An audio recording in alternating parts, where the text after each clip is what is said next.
สบายดีอีกรอบจ้าพี่น้องจ๋า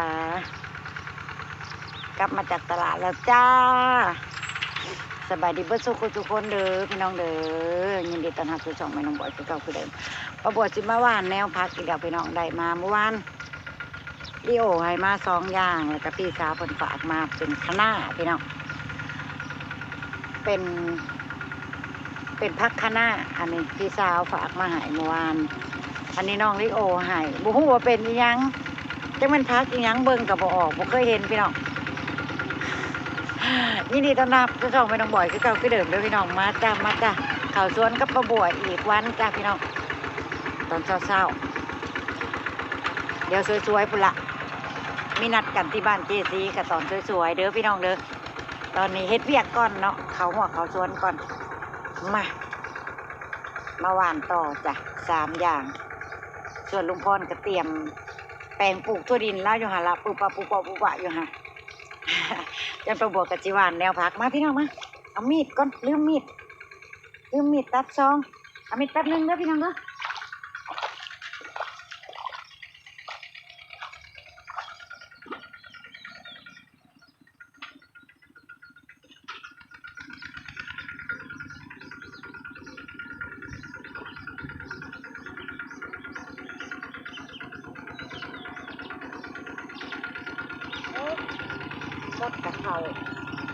หมดกับเขามาวานกันเลยมันคืออะไรน้องพี่น้อง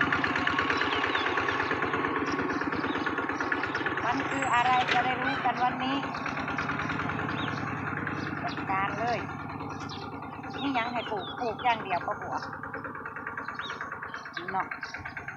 เพราะว่าพื้นที่ปลูกเยอะแยะปลูกไปโลดแล้วบ่เคยกินก็สิได้กินทำมันออกมาให้กินเนาะพี่น้องโอ้ยได้ล่ะก็ติดกันคักใช่ล่ะจังไดล่ะ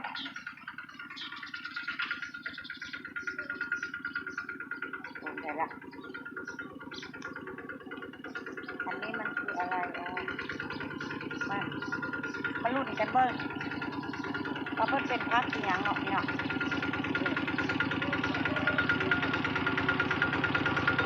วางเลย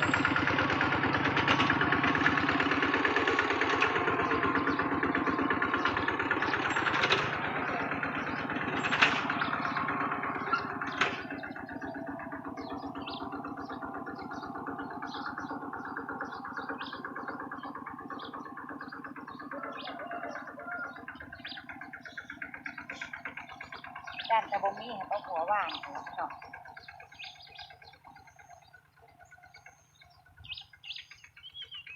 เป็นคนเตรียมแต่งไว้ให้เยอะแยะ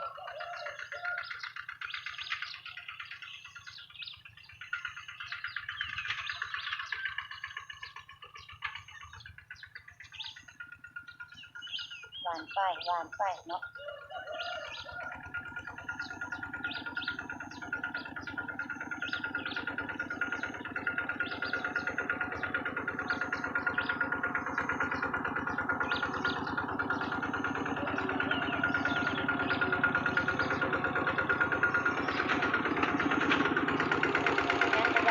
วางไว้ก่อน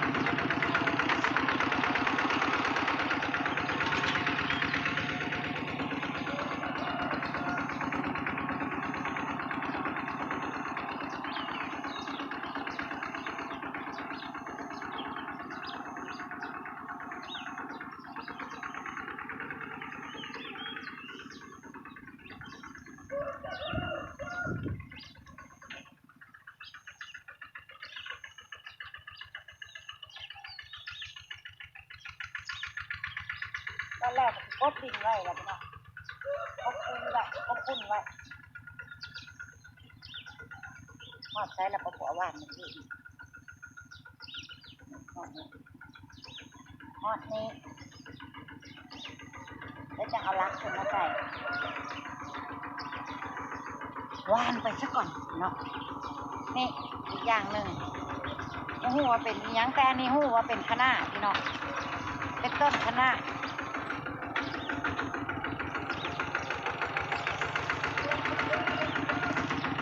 ป้าบัวไม่เคยเห็นจ้ะไม่เคยเห็น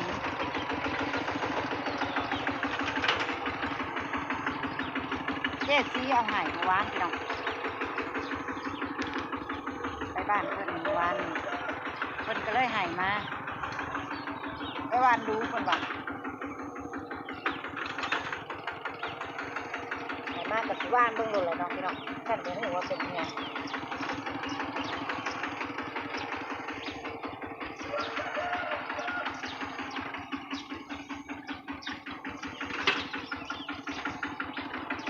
บางๆไว้ก่อน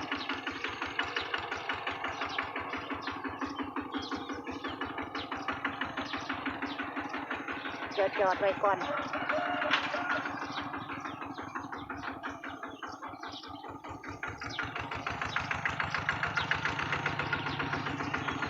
เป็นยิกเป็นจังไรบ่ฮู้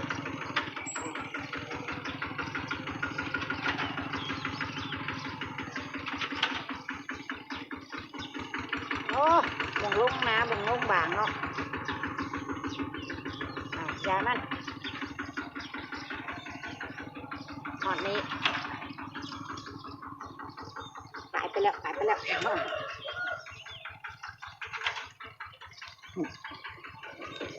ต่อไปก็จะเป็นเมล็ดคะน้าจ้ะอันนี้เป็นคะน้าจ้ะเอาไว้พับ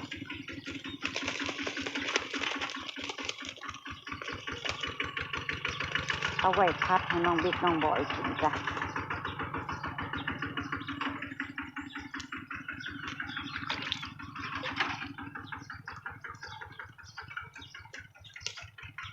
ว่านต่อแปลงอันแลดิสเมื่อวานนี่แหละพี่น้อง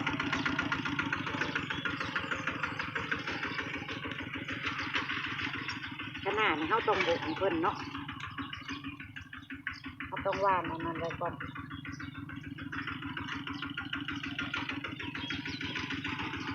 ว่านในเพิ่นออกมาเป็นต้นก่อนจังบ่งเอา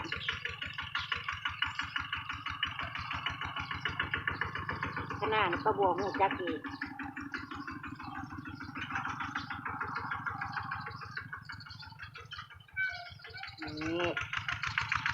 นี่เตี่ยวเองไหมขนาดกับพี่น้องเลยเม็ดเพิ่นกันนี้เตี่ยวแกมันนี่สำเร็จโอ้ยหาป้ายมาใส่ก่อนจากจิบุลงพี่น้องหาลักมาเฮ็ดป้ายเพิ่นก่อนเดี๋ยวก็บอกไปหาลักมาเฮ็ดป้ายเพิ่นก่อนพี่น้องนี่ใส่ป้ายไว้ก็หน่อยจะได้ไม่หลงเนาะพี่น้องเนาะ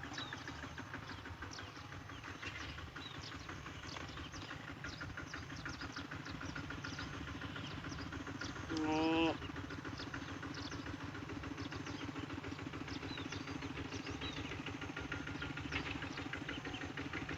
จะได้บ่ลงทันเพิ่นอันใดเป็นอันใดบางสิ่งบางอย่างเพิ่นออกมากันหน้าตาเพิ่นก็คล้ายๆกันเลยพี่น้องเลยป้าบัวก็สิใส่ลักไว้จังสี่ใส่ป้ายไว้ทุกอย่างที่ว่านที่ใส่ป้ายไว้ต่อไปก็จะกบฝุ่น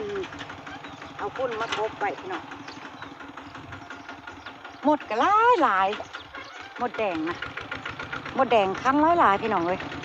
มาป้าบัวสิเอาฝุ่นมากบเพื่อบ่ให้เพิ่นขนไป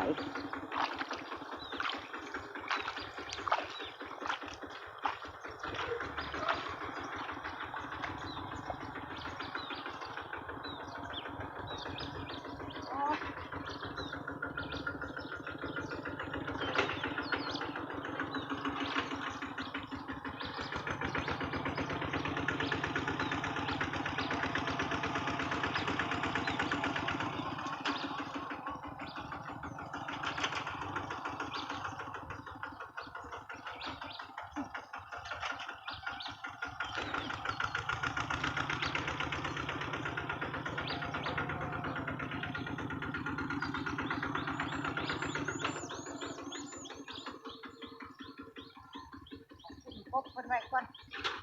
โอ้ รถคุณมันจะได้ถึงเท่าไหร่เนาะนี่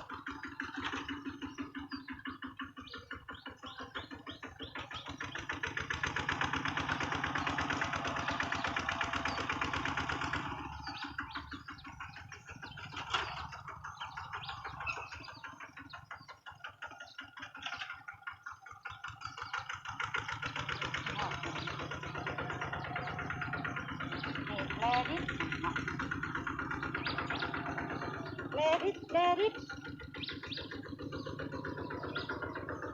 กระแดงขั้นกระเต็มอยู่น้ำร่องนี่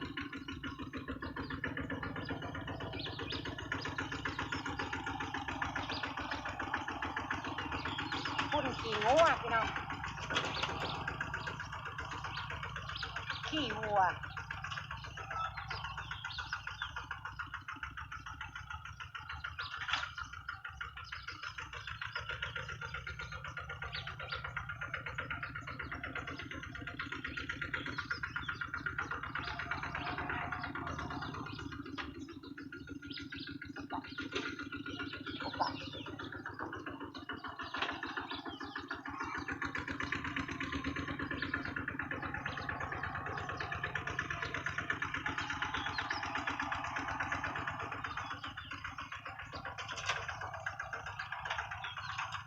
เกิดมาที่ได้กินกับน้ำเสริมโหลดเนาะใส่พุ่นไว้โหลด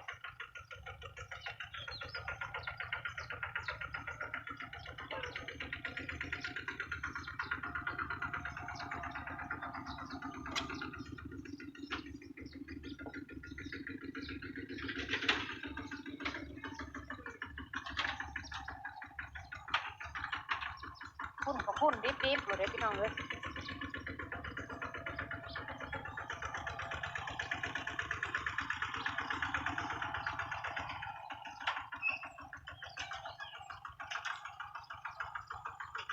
โอ้ยบ่ทำขนาด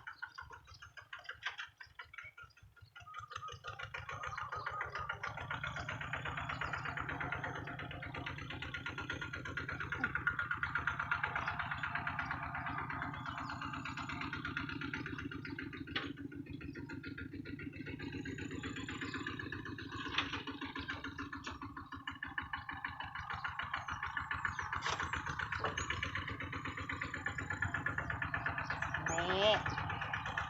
ไปอีกโอ้ย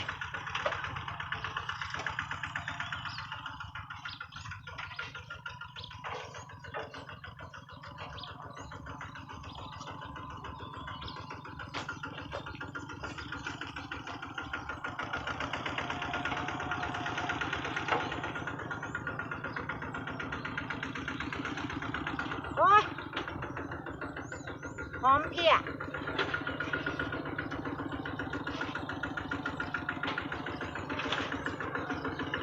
หอมเพี้ยหิน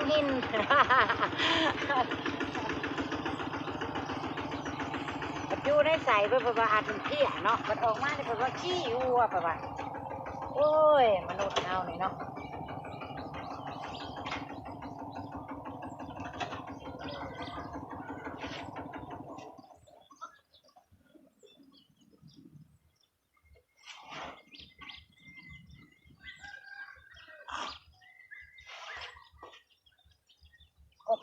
กบไปนี่ออกมาจะได้งามวื้อโลดเนาะ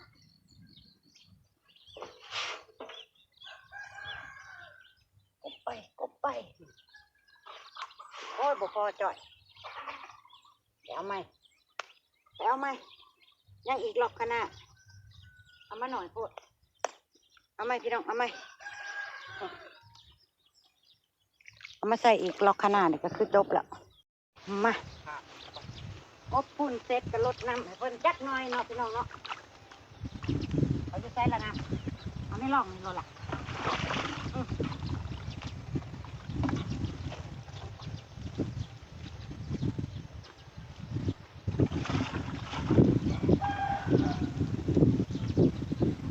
โอ้ยที่ดินอันหูแม่ว่าตักเอาไม่ลอกเอาเนาะพอเพิ่นชุ่มพี่น้องเอาให้พ่อดินเพิ่นชุ่ม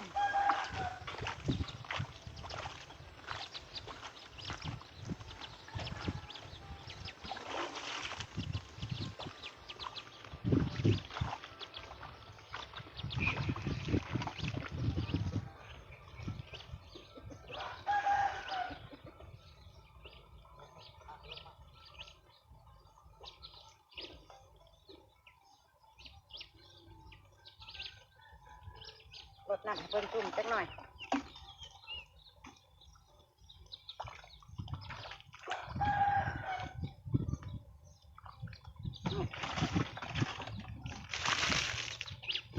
รดน้ำให้จักหน่อยจักหน่อยเนาะพี่น้อง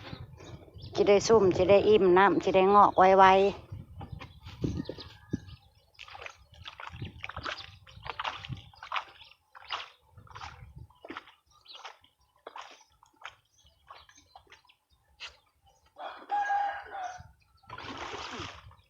น้ำเขาในร่องนี่โลด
รดน้ำให้เพิ่นจุ่มไว้พี่น้อง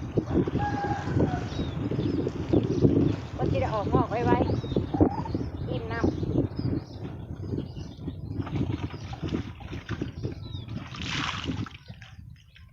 สำเร็จล้างมือก่อนเด้อ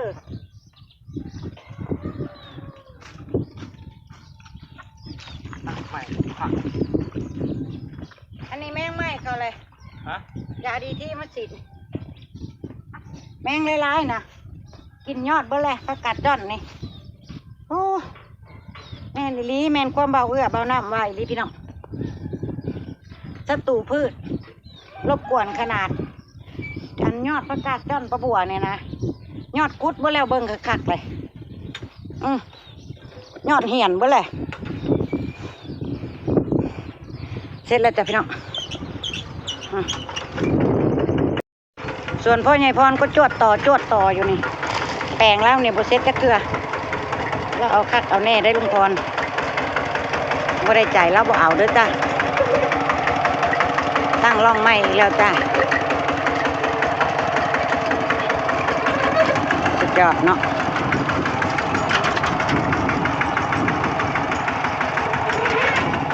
ส่วนงานประบวชเสร็จสิ้น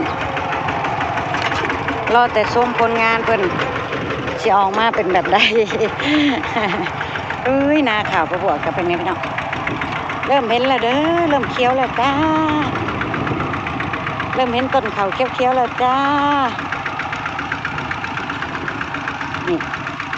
ต้นเขาเคี้ยวสะอุ้มแล้วจ้าพี่น้องลุงพลก็จะเอาป่ามาลงแหละต้นเขาใหญ่จักหน่อยประมาณอาทิตย์หนึ่งเอาลงได้แล้วจักหน่อยพี่น้องป่านี่เขาจ้ะ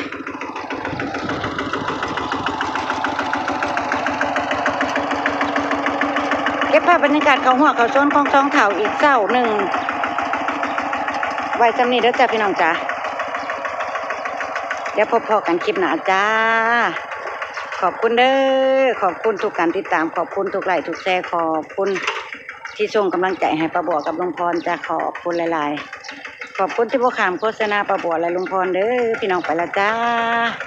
พบกันคลิปหน้าจ้าสบายดี